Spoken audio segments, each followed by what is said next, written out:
পরের শব্দে বলেন আন্না লাহুম জান্নাতিন তাজরি মিন তাহতিহাল আনহার। জান্নাত লোভে নয় শুধু তোমার প্রেমে, এ হৃদয় করো উত্তোলন। বাঙালি ইসলামিক টিভি। আল্লাহ রাব্বুল আলামিন বলেন, আমি আল্লাহ জান্নাত বানাইছি, জান্নাতের নিচে দিয়া এমন একটা নদী বানাইছি, ওই নদীর হাওয়া যখন জান্নাতীদের গায়ে লাগবে তখন তাদের গায়ের ভিতরে একটা প্রেমের দোলা লাগবে।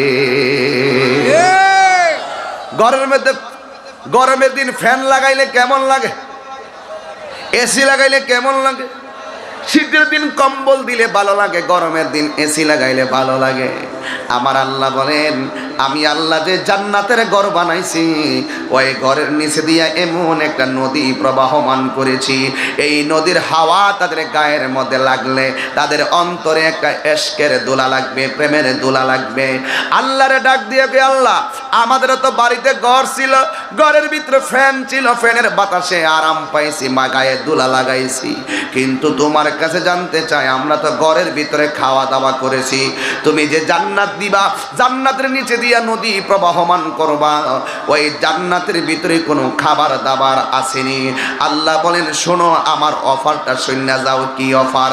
আল্লাহ এই আয়াতের পরের শব্দের মধ্যে বলতেছেন, কুল্লামা রুজিকু মিনহা মিন সামারাতির রিজকা, আমি আল্লাহ রাব্বুল আলামিন তোমাদের জন্য জান্নাতে অসংখ্য রিজিকের ব্যবস্থা রেখে দিয়েছি।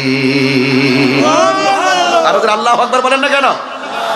এখন অনেকেই বলতে পারেন, হুজুর আপনি এই ধারাই কেন ওয়াজ করেন? আমার কাছে তো অনেক ধারা আছে না?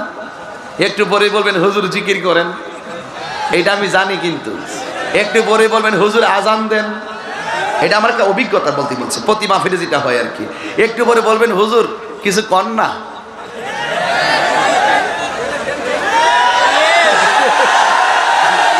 বুঝছেন?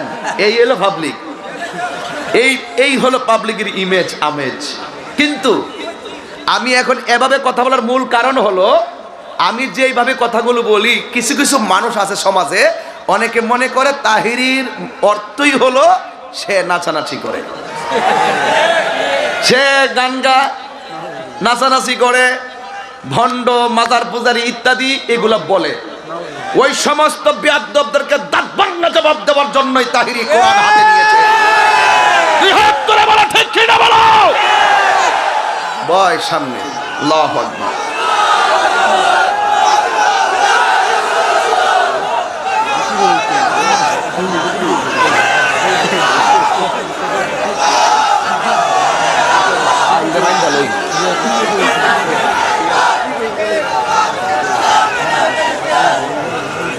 কষ্ট পেয়েছেন আপনারা? মাত্র 30 সেকেন্ড কথা বলছে, আপনারা ঢেউ উঠে গেছে। তাহিরি যদি 2 ঘন্টা এইভাবে কয়, এইভাবে ঢেউ উঠবে। কিন্তু মনে রাখবেন, কোন ধরনের চামচিকার কথা তাহিরি আল্লাহর জিকির বন্ধ করে দিবে না। কোন চামচিকার কথা তাহিরি মুর্শিদি শান বলা বন্ধ করে দিবে না। কোন চামচিকার কথা তাহিরি নসরুলের শান বলা বন্ধ করবে না। যদি হিম্মত থাকে তাহিরি সামনে বসে কথা বলো, ঠিক কিনা বলুন? এই জন্য ধৈর্য ধারণ করতে হবে আপনাদের। আপনারা অন্ধভক্ত হবেন না। তাহিরি যদি কোরআনের বিরুদ্ধে কথা বলে, তাহিরিকে ডিলিট করে দেন। তাহিরি যদি নবীর বিরুদ্ধে কথা বলে, তাহিরিকে বয়কট করে দেন। তাহিরি যদি আল্লাহর ওলিদের বিরুদ্ধে কথা বলে, তাকে বয়কট করে দেন।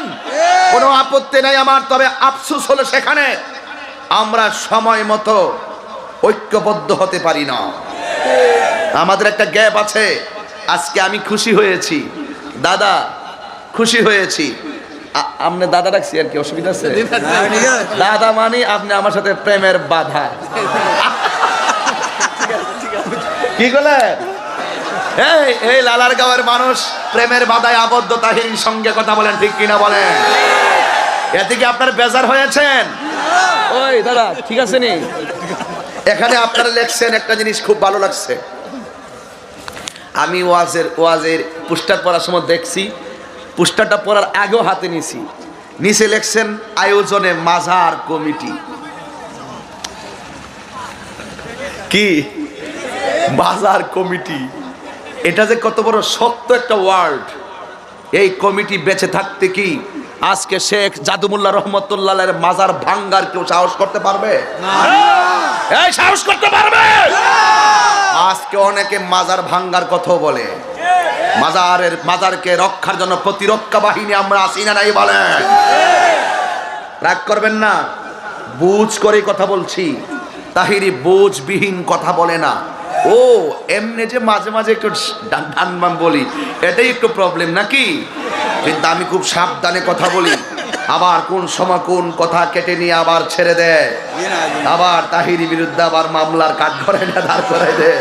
এটা তো বাবা বলা যায় না। এরপরও মানুষ হিসাবে কিছু কথা স্লিপ অফ টাং মাইন্ড হতেই পারে, ঠিক কিনা বলেন? রাগ নাই, গোসা নাই, রাগ নাই, গোসা নাই। আল্লাহর ওলির মাঝার ভাঙ্গার কথা যারা বলে এরা কখনো সভ্য সন্তান হতে পারে না। আল্লাহর ওলিরা এসেছে বলে রন্ধ্রে রন্ধ্রে রন্ধ্রে রন্ধ্রে তরিকত, তাসাউফ আর সুফি ভিত্তিক আহলুস সুন্নাত ওয়াল জামাতের নবীর প্রেমের পতাকা পথ পথ করে উঠতেছে। এই জন্য আমার বাবারা, রাগ নাই, গুসা নাই। ঘন্টাখানে যাওয়ার পরে আমি বলবো কিছু, কষ্ট নিবেন না। আমার কথায় একদল খুশি হবে, আরেক দল একদম বেজার হবে। পাতিলার তলার মতো চেহারাটা কালো হয়ে যাবে। ওরা এই জন্য আমার খাতে কোরআন নিছে। আবার ওই একটা ছেলে বলছে খুব হুজুর কোরআন থেকেই কথাগুলো বলবেন, এই জন্য বলতেছি, বোঝার জন্য বলছি। আমার আয়াত যে অর্থ তুলতেছি, ইংলিশ যেই কোনো সিন আনসিন বলেন, অর্থ তোলা সাধারণ না, তার টেন্স সম্পর্কে ধারণা থাকতে হবে। এই কোরআনের এই আয়াতের অর্থগুলো তোলা সাধারণ নয়, তার আরবি গ্রাম ব্যাকরণ জানতে হবে। কথা বলেন ঠিক না বেটি?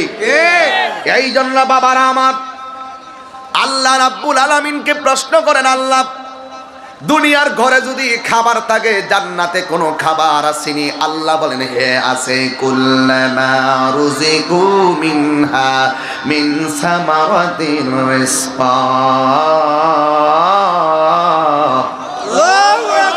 আল্লাহ রাব্বুল আলামিন বলেন, আমি আল্লাহ রাব্বুল আলামিন জান্নাতের ভিতরে তোমাদের জন্য আমি ফল ফলাদি রিজিক হিসাবে রেখে দিয়েছি। সূরা কাম সুবহানাল্লাহ। শুধুমাত্র তাই নয়, আল্লাহকে প্রশ্ন করি, আল্লাহ দুনিয়ার ভিতরে ঘর ছিল, হোক না ঘরটা ভাঙ্গা, ভাঙ্গা ঘরের মালিক কে? আল্লাহ। দুনিয়ার ভিতরে আমার ফ্যান ছিল, এসি ছিল, আবার খাবার ছিল, কিন্তু স্ত্রী নামে একটি আনন্দের জায়গা ছিল। তুমি যে জান্নাত দিলা, নহর দিলা, ফল দিলা, জান্নাতের ভিতরে কোন ধরনের ফ্যাসিলিটি এইরকম আছে কিনা? আল্লাহ রাব্বুল আলামিন কোরআনে বলে দিয়েছেন, হ্যাঁ আছে। কোথায় আছে?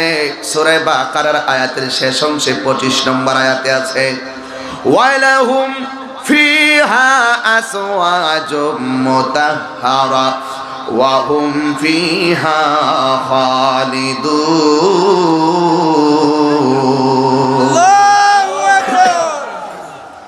আল্লাহ রাব্বুল আলামিন বলেন, আমি আল্লাহ জান্নাত দিব, জান্নাতের ভিতরে নহর দিব, নহরের পরে খাবার দিব, খাবারের পরে এমন স্ত্রী দিব তোমাদের জন্য যে পুত পবিত্র স্ত্রীকে জীবনে দুনিয়ার কোনো চোখ দেখে নাই। তাদের গায়ের ভিতরে 70 রঙের জামা থাকবে, 70 রঙের জামা ভেদ করে তাদের সৌন্দর্য দেখা যাবে। আল্লাহ বলেন তারা সবাই তোমাদের খেদমতে নিয়োজিত থাকবে। ও আল্লাহ, লালার গাঁয়ের জমিন থেকে তোমার কাছে জানতে চাই, দুনিয়া তুমি আমাদের কি দুনিয়ায় আমরা স্ত্রী ব্যবহার করেছি, কোন সময় তার স্বামী আগে মারা গেছে, আবার কোন সময় তার স্ত্রী মারা গেছে। তুমি যে জান্নাতের ভিতরে আমাদেরকে পুত পবিত্র স্ত্রী দিবা, এরা আমাদের সঙ্গে কতদিন থাকবে, তাদের মেয়াদ কতদিন, একটু লালারগাঁও বাজার থেকে লালারগাঁও থেকে জানতে চাই। আল্লাহ রাব্বুল আলামিন কোরআনের আয়াতের শেষ অংশে বলে দিয়েছেন, ওয়া হুম ফিহা খালিদুন। আমি আল্লাহ জান্নাতের ভিতরে যে স্ত্রী দিব, এই স্ত্রী তোমাদের দুনিয়ার স্ত্রী যেমন আগে মারা যায়, স্বামী আগে মারা যায়, এমন নয়। আমি আল্লাহ তোমাদের জন্য যে স্ত্রীগুলো বরাদ্দ করে রেখে দিয়েছি, ওরা একটা সেকেন্ডের জন্য জান্নাতে তোমাদের থেকে আলাদা হবে না। জবান খুলে বলুন আল্লাহু আকবার। জান্নাতে সব নিয়ামত আছে, চারটা জিনিস নাই। কয়টা জিনিস নাই? আরেক হাদিস আছে আরো বেশি নাই। ও হুজুর, জান্নাতে সব আছে, চারটা নাই। এই জিনিসগুলা কি? জান্নাতের ভিতরে 1 নম্বর ঘুম নাই। কি নাই? জান্নাতের ভিতরে একটু সময় দিতে হবে আমাকে, আমি কিন্তু একটু ভিতরে ঢুকে বয়ান করতেছি, হয়তো আপনাদের কাছে আনইজি লাগবে, যেহেতু আপনারা আমার এক ধারার ওয়াজ শূন্য অভ্যস্ত। হঠাৎ করে হয়তো এই ধারাগুলো শুনতে গেলে একটু আনইজি লাগবে, কিন্তু আন্তর্জাতিকভাবে এই কথাগুলো সর্বমহলের জন্য প্রয়োজন। কথা বলেন ঠিক না বেঠিক? এই জন্য আমাদের খেদমতের লক্ষ্য এখন ভিন্ন তথ্য প্রযুক্তির যুগ এবং অবস্থার আলোকেই আমাদেরকে কথা বলতে হবে। আগে মিডিয়া তেমন ছিল না, এখন আমাদের কথাগুলো আমেরিকা, লন্ডন, সিঙ্গাপুরের বিছানায় শুয়ে শুয়ে পর্যন্ত তারা আমাদের বয়ানগুলো শুনে।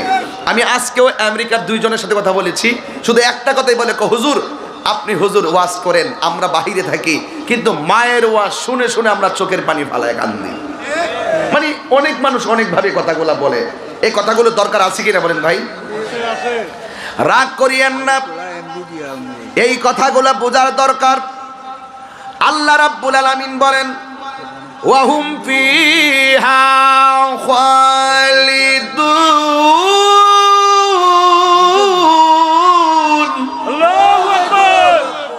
আমি আল্লাহ রাব্বুল আলামিন তোমাদেরকে জান্নাতের ভিতরে যে পবিত্র স্ত্রীকে দিব, এরা একটা সেকেন্ডের জন্য তোমাদের থেকে আলাদা হবে না। আমি বলেছিলাম জান্নাতের সব আছে, 3টা জিনিস নাই, 4টা জিনিস নাই। আমি গবেষণায় যা পেয়েছি বলতেছি। 1 নম্বর, জান্নাতে ঘুম নাই। সুবহানাল্লাহ। 2 নম্বর, জান্নাতি যারা হবে এদের জীবনে সর্দি কাশি হবে না। সুবহানাল্লাহ বলতেন না? 3 নম্বর, জান্নাতীরা খাবে আর খাবে, তাদের পেট ভরবে না, শুধুমাত্র খাইতেই থাকবে। সুবহানাল্লাহ বলবেন না? 4 নম্বর, বলবো দরকার আছে না? এই ইউটিউবাররা এই সমস্ত কথাগুলো বিবেককে জাগ্রত করার জন্য আপনারা ভালো করে দিবেন, বিবেককে জাগ্রত আর অজানা মানুষগুলোকে জানিয়ে দেওয়ার জন্য যে জান্নাতে কোন 4টা জিনিস নেই। টপিক বানাবেন এইভাবে, জান্নাত নিয়ে কি এমন কথা বললেন তাহিরি, এরা থাম্বনেল বানায় এইভাবে, মানে এমন ভাবে বানায় মনে হয়েছে না জানে একবারে মহাভারত শুদ্ধ হয়ে সব শেষ। এইভাবে না, ভালো করে বানাবা। জান্নাতে সব আছে। আমার গবেষণায় 4টি জিনিস নেই পেয়েছি, এর মধ্যে একটা হলো হাসি কাশি নাই, 2 নম্বর ঘুম নাই, 3 নম্বর তাদের শুধুমাত্র খাবার আর খাবার, কোন ধরনের পেট ভরে গেছে এমন অনুভব হবে না। জোরে কোনা সুবহানাল্লাহ। 4 নম্বর, তাদের পায়খানা প্রস্রাব নাই। এখন বলবেন হুজুর জান্নাত যে কত খাওন আর খাওন, জান্নাত যে কত মজা, শুধু খাউন আর খাউন, খাউন আর খাউন। কয়েকদিন আগে শুনছিলাম বিয়া যে কত মজা, খালি খাউন আর খাউন খাউন। কি আসেনি টপিক? কথাটা ছিল কিনা বলেন? এখন আমি বলি, ঘুরাইয়া বলি, দলিল দিয়া বলি, জান্নাত যে কত মজা, শুধু খাউন খাউন, তাদের পায়খানা হবে না, প্রস্রাব হবে না। এটা আমি তাহিরি কথা নয়, আমার রাহমাতুল লিল আলামিনের জবান মুবারকের ভাষা।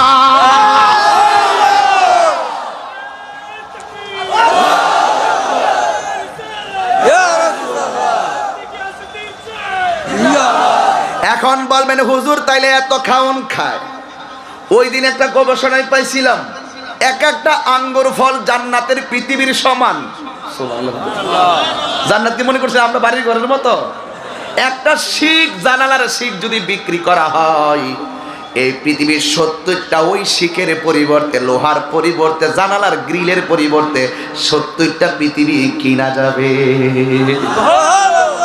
এত বড় জান্নাত, ওই জান্নাতে এতগুলো খাবে। আপনি বললেন পায়খানা প্রস্রাব হবে না, হ্যাঁ হবে না। এখন কথা হলো হজম হবে কিভাবে? ওরা যদি পায়খানা প্রস্রাব না করে তাদের হজম শক্তিটার প্রকার কেমন?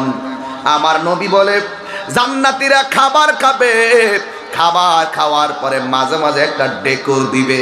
এই হাঁস যেমন করে শামুক খায়, দেখবেন চোখটা নাড়া দিয়ে আকাশের দিকে তাকায়। মুরব্বীরা বলে গলা পর্যন্ত খাবার থাকলে হাঁসের খাবার শেষ। কিন্তু আল্লাহর হাবিব বলেন জান্নাতীরা দেখবেন আমাদের দুনিয়ার ভিতর দেখবেন গোশত দিয়ে ভাত খান, ভর্তা দিয়ে ভাত খান, পেটের মধ্যে যদি একটু খারাপ খারাপ লাগে, গলা দিয়ে যখন একটু ঢেকুর আসে দেখবেন একটু শান্তি লাগে, যখন একটা হাসি আসে একটা প্রশান্তি লাগে, মাথা ব্যথা থাকলে চলে যায়। আমার নবী বলেন ওরা জান্নাতের ভিতরে খাবার খাবে, খাবার খাওয়ার পরে ঢেকুর দিবে, সাথে সাথে তারা যত খাবারই খাক না কেন সাথে সাথে হজম হয়ে যাবে। আর আল্লাহু আকবার বলেন। এই জন্য আল্লাহ বলেন এই নিয়ামত বেঈমান পাবে না, এই নিয়ামত কাফের পাবে না, এই নিয়ামত অন্য কোনো মুনাফিক পাবে না। এই নিয়ামত পাবে একটা সম্প্রদায়। ওয়াবাশশিরিল্লাযীনা আমানু ওয়া আমিলুস সালিহাত, যারা নেক আমল করেছে আর যারা ঈমান এনেছে তাদের জন্য জান্নাতের শুভ সংবাদ আল্লাহ দিয়ে দিয়েছেন। এই জন্য আমার যুবক ভাইরা, আপনারা অনেকেই গুনাহ করেছেন। আজকে আমি বললাম কে কে সুদ খেয়েছেন হাত তোলেন। উনি লজ্জায় হাত তোলে নাই, অনেক মানুষ লজ্জায় হাত তোলে নাই, মানুষের কাছে লজ্জা পাবে। তবে আমি বলবো ভাই আমার, মানুষকে যদি লজ্জা করে থাকো, লালার গাওর মাহফিল থেকে আজকে তুমি তওবা করে যাইবা। আর জীবনে আমি সুদ খাইয়া গুনাহ করব না, আর জীবনে আমি ঘুষ খাইয়া গুনাহ করব না, আর আমি চুরি কইরা গুনাহ করব না, মানুষের বিরুদ্ধে গীবত কইরা গুনাহ করব না, মায়ের বুকে লাথি মাইরা আমি গুনাহ করব না। আল্লাহ গুনাহ করতে করতে কলবটারে বরবাদ করে বালাইছি। ও আমার লালার গাঁয়ের মানুষ, সিলেটের মানুষ, জবানটা খুইল আমার আল্লাহরে ডাক দিয়া বলো না আল্লাহ। এই যে একটা ডাক দিয়েছো, আল্লাহ কেমন মায়া পান জাননি। একটা মুরগির বাচ্চা যদি ভয় আতঙ্ক হইয়া চিচিমিচি করে ডাক মারে, মুরগিটা দৌড়াইয়া বাচ্চারে সেভ করতে আসে। আমার নবী বলেন একটা মানুষ যদি টাকা হারায়া ফেলে, হারানো টাকা ফেরত পাইলে যেমনে খুশি হয়, বান্দা গুনাহ করার পরে আল্লাহর কাছে যখন তওবা করে, আমার আল্লাহ রাব্বুল আলামিন তার চাইতে কোটি গুণ বেশি খুশি হয়ে যায়। এখন আমরা তওবা করতে লজ্জা লাগে, কাঁদতে লজ্জা লাগে। মানুষের সামনে কাঁদে না, কয় লজ্জা লাগে। মানুষের সামনে কাঁদে না, কয় লজ্জা লাগে। আমার নবী কই কাঁদো কাঁদো কাঁদো, না কান্না আসলে চোখের পানি যদিও না আসে কান্নার বান করো, কারণ তোমার মনের প্রেমের সংজ্ঞা পৃথিবীর যদিও কেউ না জানে, একজন জানেন, জবান খুলে বলু তিনি কে। সেই আল্লাহ তো আমাদের মনের খবর জানে। এই জন্য বন্ধু, এই শুভ সংবাদ একমাত্র ইমানদারের জন্য, আর যারা নেক আমল করে তাদের জন্য। এখানে জিনা করে অনেকে এসেছেন, এখানে সুদ খেয়ে অনেকে এসেছেন। দেখবেন এমন সুন্দর একটি বয়ানের কথা বলে দিয়ে যাই, শুনে রাখুন আপনারা। একবার হযরতে মূসা কালিমুল্লাহর আমলে এই কথাটা আমি প্রায় মাহফিলে আপনাদের তওবার ক্ষেত্রে আলোচনা করে থাকি। আমাদের এলাকায় পুলিশ প্রশাসন আছে না নাই? আজকের পুলিশ প্রশাসনগুলো কোথায়? আচ্ছা, মানে মওজুদ আছে, অনেকগুলো পুলিশ প্রশাসন আসছে আজকে। একবারে হাই রুট থেকে ওনারা আমাদেরকে নিয়ন্ত্রণ রাখার জন্য অনেক ধরনের চেষ্টা করেছেন। দেখেন বাবা, আমি যদি এখানে বসেছি, বহুত লোক কিন্তু এখনো গাড়ি নিয়ে আসতেই আছে, অনেক লোক কিন্তু আসতেছে। কিন্তু একটাই কথা বাবা, দুনিয়ার এই মুহূর্তে যদি কেউ বাবা সেবন কইরা অথবা ইয়াবা ট্যাবলেট খাইয়া যদি অপরাধ করে, পুলিশ অপরাধীর কি করবে? ধরবে, শাস্তি দিবে। পুলিশ প্রশাসন অপরাধীকে সাজা দিবে। এখন যদি বলে দেই হুজুর, ও আমার গোয়েন্দা বাহিনী, ও আমার পুলিশ প্রশাসন, এই লোকটা বাবা ব্যবসা করে, উনি তাকে ধরার চেষ্টা করবে। যদি ধরতে না পারে তারে রাতের বেলা তালাশ করবে, বাড়িতে গিয়ে পুলিশ খুঁজবে, পুলিশ ভাইয়েরা খুঁজবেন অপরাধীকে সাজা দেওয়ার জন্য। আর আমার নবী বলে, আল্লাহ কেমন রহমান তুমি জানো নি? বান্দা গোপনে যত গুনাহ করছে ঘরের মানুষও জানে না, বান্দা অপরাধী হওয়ার পরেও আমার আল্লাহ রাব্বুল আলামিন তাকে ক্ষমা করার জন্য শুধু অপেক্ষা করে। আল্লাহ অপরাধীকে ক্ষমা করতে চাই। এই জন্য যুবক, মূসা কালিমুল্লাহর কথাই মনে হয়ে গেল। উনার আমলে এলাকার মধ্যে বৃষ্টি হয় না, বৃষ্টি না হওয়ার কারণে একটা কওমের মধ্যে বৃষ্টি হয় না। পৃথিবীতে একটা নবী তুর পাহাড়ে গিয়ে আল্লাহর সঙ্গে কথা বলতেন। জবান খুলে বলুন, সেই নবীর নাম কি? মূসা নবী কি নরম নবী না গরম নবী? কথা কয় না।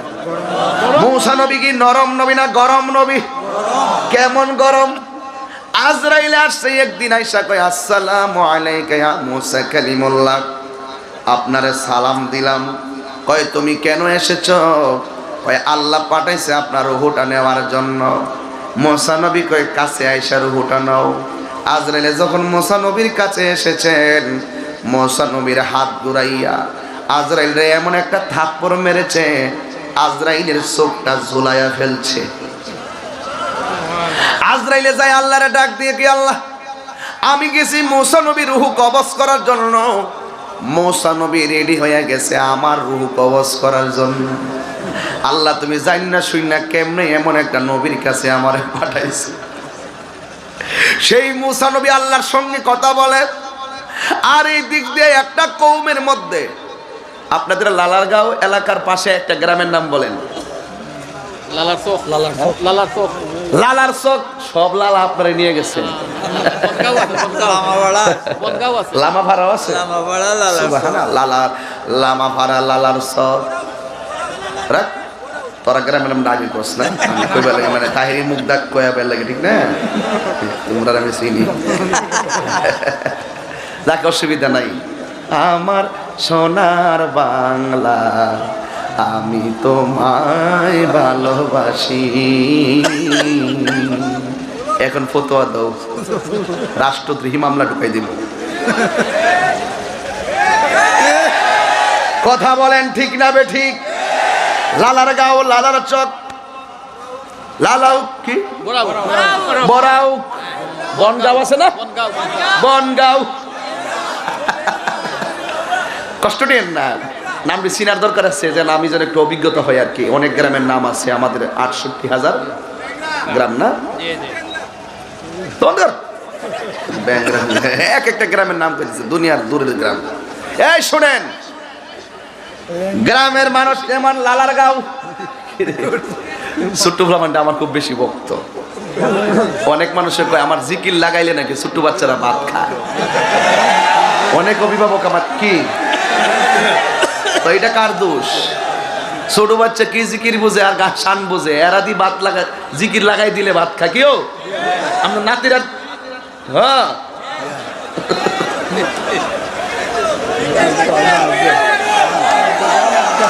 শোনো, এই যে শুরু গেছে গে জিকির, হইতো নি? অপেক্ষা করতাইনি, 1 ঘন্টা অপেক্ষা করতাইনি না? খিদা লাগছে? মা বাবার প্রতি সব যাবো, একটু একটু গ্যাপ মারে যাবো।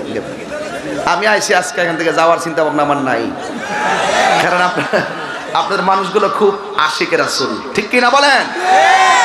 অনেক মানুষ তো আপনারা আমার বিরুদ্ধে অনেক কিছু বলে, এরপর কিন্তু ঘরে বয়ে থাকতে পারেন না।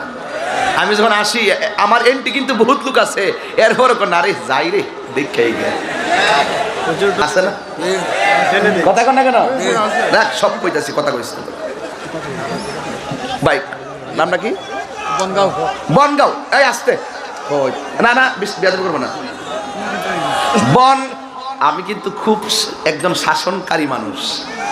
আমি যখন মাদ্রাসায় পড়াইতাম মারতাম না, কিন্তু আমার ভয় পাইতো। কেন জানেন? আমি মহব্বত এবং আন্তরিকভাবে দেখতাম আগে, এরপরে শাসন করতাম। যে ভালোবাসতে জানে সে শাসনও করতে জানে। দেখবেন আমার মাহফিলে হঠাৎ মুহূর্তের মধ্যে সব কান খারাপ। কেন জানেন? আমি চোখের ভাষায় শাসন করি। আমি বেতের শাসন পছন্দ করি না। চোখের শাসন যে ধরাই না তাকে বেত্রাঘাত করে মানুষ বানানো যায় না। আমার দেশের মারা সন্তানরে বেদ দিয়া খাইতে না বাইরা বাইরা বেদ দিয়া ফিরে ইচ্ছা মতে, এরপরও ভালো করে পড়াইতে পারে না। পারে না কেন জানেন? জানেন এই জন্য পারে না, তারা বেদ দিয়ে আঘাত করার আগেই তারা যে মুখের ভাষায় যে ভালোবাসাটা দিতে পারে নাই, চোখের ভাষায় যে শাসনটা এটা দিতে পারে নাই, তারা ওই মুহূর্তে দিয়েছিল কার্টুন। কার্টুন কার্টুন না লাগাইলে ফরে না বুঝলে আমরা আব্বা আম্মা কার্টুন দেখাই পড়াইছে না, টেলিভিশনে কার্টুন। এটা একটা মারাত্মক ভাইরাসে পরিণত হয়ে গেছে বাচ্চাদের কাছে। কথা বলেন ঠিক না ঠিক? বাচ্চাদের কাছ থেকে মোবাইল ফোন দূরে রাখতে হবে। বাচ্চাদের কাছ থেকে কার্টুন এই সমস্ত চিত্র দেখানো থেকে বাচ্চাকে বিরত রাখতে হবে, কারণ আজকের শিশু আগামী দিনের ভবিষ্যৎ। ঠিক কিনা বলুন? ছোটবেলায় সন্তান তার স্কুলে যাওয়ার আগে তার মাতৃকুলটাই হলো তার পাঠশালা। ওই স্কুলে স্যারের কাছে ABCD শেখার আগে মায়ের মুখ থেকে আলিফ বা তা স্যার সবক দিতে হবে। ঠিক কিনা বলুন? আমার অভিভাবক সকাল 8টায় ঘুম থেকে উঠে, কিন্তু স্কুলের মাস্টার স্যার এসে একটা গাড়ি নিয়ে দাঁড়াই থাকে, কিসের মুখ দোয়া বাচ্চাটারে জিম্মি বানাইয়া গাড়ির ভিতরে ঢুকাইয়া স্কুলে পাঠাই দেয়, আর মা ঘরের ভিতরে 8টা পর্যন্ত ঘুমায়। ওই সমাজের সংসারের ছেলে কখনো আদর্শ সন্তান হবে না। ঠিক কিনা বলেন? আগে মাকে প্রথম উঠতে হবে ঘুম থেকে, উঠে 5 ওয়াক্ত নামাজের ফজরের নামাজটা দিয়ে শুরু করতে হবে। তখন তোমার সন্তানকে মাথায় হাত বুলিয়ে কোরআন তেলাওয়াতের আওয়াজ শুনিয়ে শুনিয়ে ঘুমটা ভাঙালে তার হৃদয়টা অত্যন্ত সুপ্রসন্ন হবে। কথা বলেন ঠিক কিনা বলেন? এই কথাগুলো আমার ওয়াজের বাহিরের বিষয় নয়, এই কথাগুলো আমার ওয়াজের ভিতরের বিষয়। এই কথাগুলোকে আপনারা কোট করবেন, বাচ্চাদের জন্য শিক্ষণীয় কথাগুলো। অভিভাবক কি করতে হবে সেটা আপনাকে তুলে ধরতে হবে। এই জন্য যুবক ভাইরা, বনগাঁও মনে করেন মুসা নবীর আমলে একটা কওম ছিল, গোত্র। বনগাঁওয়ের মতন একটা গোত্র ছিল। এই গোত্রটা ওর ভিতরে অনেক দিন ধরে বৃষ্টি হয় না, অনেক দিন ধরে বৃষ্টি হয় না। এবার ওই জায়গার ভিতরে যখন বৃষ্টি হয় না, তখন এলাকার মানুষগুলো মুসা কালিমুল্লাহর কাছে চলে গেল। যাইয়া ডাক দিয়া বলে, হ্যাঁ মুসা, আমাদের কওমের ভিতরে বৃষ্টি হয় না, জবান খুলে বলুন বৃষ্টি দেওয়ার মালিক কে? অনেক দিন ধরে বৃষ্টি হয় না। সবচাইতে বড় কষ্ট হলো মানুষের ঘরের ভিতরে খাবার আছে, কিন্তু পশু পাখিগুলো বৃষ্টি না হওয়ার কারণে খেতে খামারের গাছগুলা মরে গেছে। এমন একটা খরা আল্লাহ দিয়ে দিছেন, একদম বৃষ্টি নাই, কোনো কিছু নাই। ইন দি মিন টাইমে মুসা কালিমুল্লাহ আমার আল্লাহরে যাইয়া ডাক দিয়া বলে, আল্লাহ, ও আল্লাহ, এদের মাঝে বৃষ্টি হচ্ছে না, মেহেরবানি করে তুমি বৃষ্টির ব্যবস্থা করো। এইভাবে দরখাস্ত জানাইয়া মুসা নবী ওই কওমের হাজার হাজার মানুষগুলাকে নিয়ে তিনি নামাজের মধ্যে দাঁড়ায় গেলেন। সালাতুল ফজর, সালাতুল আসর, সালাতুল জোহর, সালাতুল আসর, সালাতুল মাগরিব, সালাতুল ইশা, এমন ভাবে আর একটা নামাজ আছে, ওই নামাজের নাম হলো সালাতুল ইস্তিসকা, বৃষ্টি প্রার্থনার নামাজ আছে। ওই নামাজের জন্য সব উম্মতদেরকে নিয়ে তিনি নামাজে দাঁড়ায়া গেলেন। আপনারা বলুন নামাজের দরকার আছে না না? আমার আল্লাহর হাবিব যখন কোনো বৃষ্টি হতো না, তখন তিনি সালাতুল ইস্তিসকা নামাজ পড়তেন। নামাজের মধ্যে দাঁড়ায়া যাওয়ার পরে আমার আল্লাহ আসমান থেকে বৃষ্টি নাজিল করে দিতেন। এই আমলগুলো বেঈমানরা বোঝে না। আমার আল্লাহ কোরআনে যাদেরকে শুভ সংবাদ দিয়েছেন, একমাত্র তারাই ওই কথাগুলো পালন করে। কথা বলেন ঠিক কিনা? এই জন্য আমার যুবক ভাইরা, এবার মূসা আলাইহিস সালাম হাজার হাজার মানুষ নিয়ে নামাজ দাঁড়াইলেন। নামাজের নাম হলো সালাতুল ইস্তিসকা। এবার নামাজের ভিতরে দাঁড়ায়া গেলেন। যেই মাত্র দাঁড়ায়া গেছে গো, ওই মুহূর্তে মুসা কালিমুল্লাহ ডাক দিয়ে বলেন, আল্লাহ, আমি নামাজ পড়লাম, ও আল্লাহ, আমি নামাজ পড়লাম, কিন্তু তোমার কাছে একটা ফরিয়াদ, তুমি আমার এই কওমের মধ্যে বৃষ্টি নাজিল করে দাও। সন্তানের জন্য মা বাবার দরদ আছে না নাই? এবার ডাক দিয়া কয়, আল্লাহ, আমার কওমের মানুষগুলো বিপদে, আর পশু পাখিগুলো না খাইতে খাইতে পেটটা পিঠের সঙ্গে লেগে গেছে গো আল্লাহ।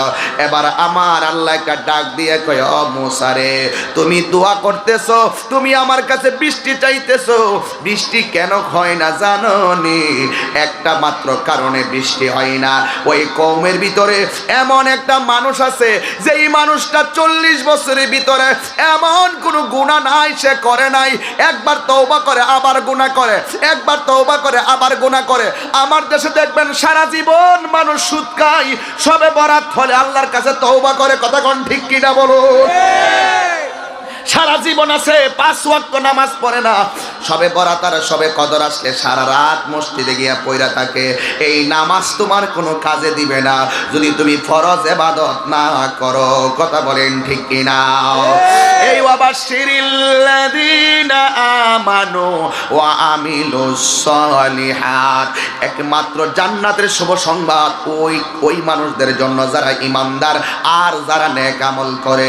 আল্লাহ ডাক দিয়ে কয়, হ্যাঁ মুসা রে, এমন একটা মানুষ যে এই মানুষটা 40 বছর পর্যন্ত এমন কোনো গুনাহ নাই করে নাই, আমি একমাত্র তাদের কওমের মধ্যে বৃষ্টি দেই না এই বেয়াদবটার কারণে, এই জালেমটার কারণে, এই গুনাহগারটার কারণে, নাফরমানটার কারণে। এই লোকটা বারবার তওবা করে, বারবার গুনাহ করে। আমি আল্লাহ তার প্রতি অসন্তুষ্ট হয়ে গেছি। আল্লাহ যদি কাহার প্রতি অসন্তুষ্ট হয়ে যায়, পৃথিবীর কোনো মানুষ তারে ঠেকায়, কোনো মানুষ তারে সেভ করতে পারবে নি। না না, কেউ তারে সেভ করতে পারবে না। আল্লাহ ডাক দিয়ে গো মুসা, তোমার নামাজের ভিতরে এই লোকটা আছে, এই লোকটারে বের করে দাও, এরপরে আমি আল্লাহ রাব্বুল আলামিন তোমাদের মাঝে বৃষ্টি নাজিল করব। জোরে জোরে বলেন সুবহানাল্লাহ। এবার মুসা আলাইহিস সালাম কয়, ও মুসল্লিয়ানি কারাম, এমন একটা মানুষ আছে যার কারণে আল্লাহ বৃষ্টি নাজিল করে না। এই মানুষটা 40 বছর পর্যন্ত গুনাহ করেছে। কিন্তু মুসা নবী ডাক দিয়ে কি, আল্লাহ আমি তো বলতেছি, আমার সামনের মানুষগুলা শুনতেছে, পিছনের মানুষগুলা তো শোনে না, এই লোকটা কোথায় আছে এটাও তো আমি মুসা জানি না। ও বন্ধুরি, ও লালা বাজারের বন্ধুরা, ও লালার গাঁয়ের বন্ধুরা, এবার আল্লাহ কয় মুসা, এই লোকটা বের না হলে বৃষ্টি নামবে না। আজকে কি করোনা ভাইরাস কি এমনি আইসা গেছিনি মনে করো? এমনি করোনার মহামারী আসে নাই। আল্লাহ কোরআনে বলে, জহারাল ফাসাদু মিনাল বাররি ওয়াল বাহরে বিমা কাসাবাত আইদিন নাস। দুনিয়ার ভিতরে যত গজব আছে, আল্লাহ যত গজব দিবে মনে রাখবে সব তোমার আমার হাতের কামাই। আমরা অন্যায় করতে করতে, গুনাহ করতে করতে নিজের এমন ভাবে বরবাদ করে ফেলাইছি, এমন ভাবে নিজের বরবাদ করে ফেলাইছি, আল্লাহ মনে হয় আমাদের প্রতি অসন্তুষ্ট হয়ে গেছে। এই জন্য করোনা ভাইরাস, যেটা আমার ভাই কোনোদিন দেখে নাই, আমার ভাই কোনোদিন দেখে নাই, মুরব্বী বাবা কোনোদিন দেখে নাই। করোনা কোনো সময় ছিল না বাংলাদেশে, বিশ্বে।